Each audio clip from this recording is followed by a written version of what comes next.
So I bought this Black Forest Industries DSG knob for my GolfR, my 2018 GolfR, and as you can see, it looks great, but it was probably one of the biggest mistakes I made into buying it and installing it in the car,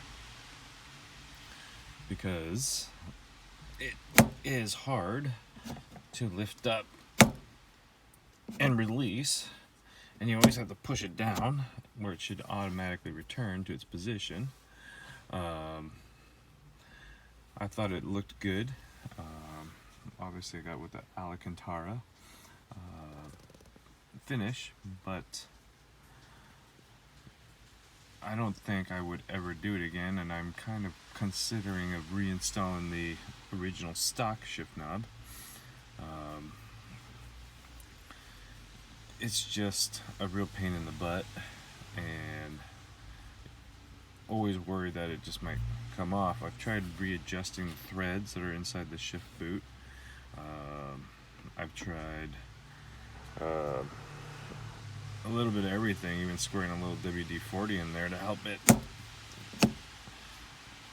lift up and release, but that doesn't seem to help either. I'm thinking about getting rid of it, so I don't know. I don't think that for a DSG car that it's really worth getting the BFI shift knob, just because it is a bit of a pain in the butt. Of course, it's to everybody's discretion if they want to make their car look a little bit more sporty, but yeah, I would say that it's really not worth the money. I don't know, unless they change this to